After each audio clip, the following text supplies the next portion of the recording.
God, sir. So, salamat kayo sa imong pagbalik karon sir para sa imong follow-up.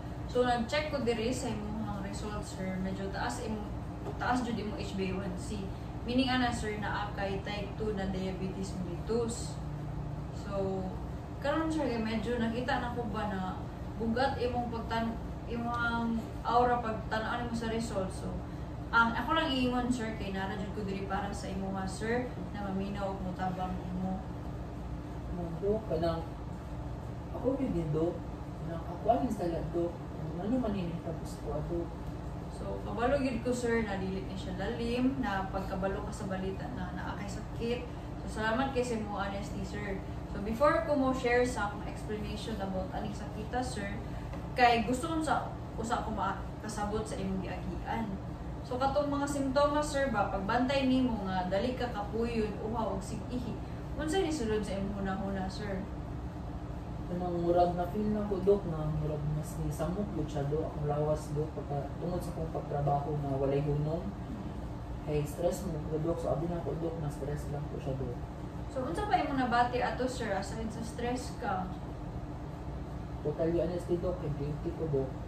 Kay murag tungod mo sa kong pagka-irregular kaon do dok. Ug nalain jud ko sa kong kaugalingon do dok. So, unsa may pinakabugat sa imong dughan karon nga nakabalo ka nga type 2 diabetes na jud kay mo jud? Ano jud yung mga ba? Bala ka gid ko dok ba kay breadwinner mahupodok sa pamilya dok. So masakit ko dok or grabe pa niya siya na kondisyon dok. Unsaon na lang ko pamilya dok. So, sir, karon sir akong yan sir ha na nakadungog ka na kay type 2 diabetes. So, imong unang-una kay tungod ni sa stress o kanang basin imong sala nya nabati nimo ang guilty kahadlok o kabala ka para sa imong pamilya as a breadwinner. So kini sir sakto ba ang pagsabot sir? Yes, do. So sir una sa tanan ako lang jud maingon na dili jud ni imong sala sir. So daghan kay factors ang diabetes sir na ay genetics, age, lifestyle ug stress sa trabaho. Dili ni tungod lang jud sa isa ka butang. Ang type 2 diabetes mellitus kay treatable jud na siya sir ug manageable. Daghan nag mga pasyente diri na breadwinner pod ug busy sa mga ilang trabaho. Pero nakontrol nila ilang sugar ug nakapadayon sa responsibilidad nila sa ilang kinabuhi. So ayo jud kahadlok sir. So naa pa tayo daghan mabuhat. So naga-sense ba ang mga giingon sa mga sir? Oo do. Kay abi mo jud ako dok na hopeless na ko dok nya karon do sa Panginoon pag-explain mo dok ay murag mas naklaro siya na may dok. So maayo po sir. So ato ning buhaton mga manageable na step by step process sir. So di jud mo ni siya buhaton na nag-iisa na jud ka.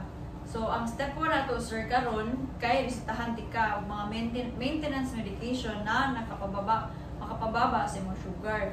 I-monitor po nato na siya per minute ang imong glucose o ang sugar sa imong dugo. Step 2 kay mangita ta og mga gamay nga changes na kaya nimo as someone nga kabalong busy jud sa kinabuhi or sa trabaho. So for example sir, unsay mga gamay nga adjustment na kaya nimo sundan? For example, mag-iwas sa soft drinks, maglakaw og 10 minutes lang jud good biski after work o regular meal timing. So asa diri sir ang pwede nimo ma-change? Siguro dok kay pwede ko maka-start dok sa kanang pag-iwas og soft drinks dok kay dili na ko dok mo jud siya kung mabuhat o kasi ko dok mabuhat na ko siya dok kay halos sa adlaw magkukumoy naman na dok. So nice na siya sir. So realistic og dalira. So magsugod ta sa usa ka step kay dako ra gyud jud na siya impact. So pag humana to ana sir kay mag-schedule ta sa follow-up sir after 2 weeks para makita jud nato unsay changes ug adjustments sa atong plano. So napo ba kay ubang mga pangutana sir? Wala naman dok so far pa dok. So sir, salamat jud sa imong trust sa kuha karon. So I know na lisod jud ni para sa imuha, pero klaro kaayo nga imong motivation ani kay para sa imong pamilya. So and that strength sir kay we will build on that. So dili ka alone ani sir. So naara ko diri na imong pamilya.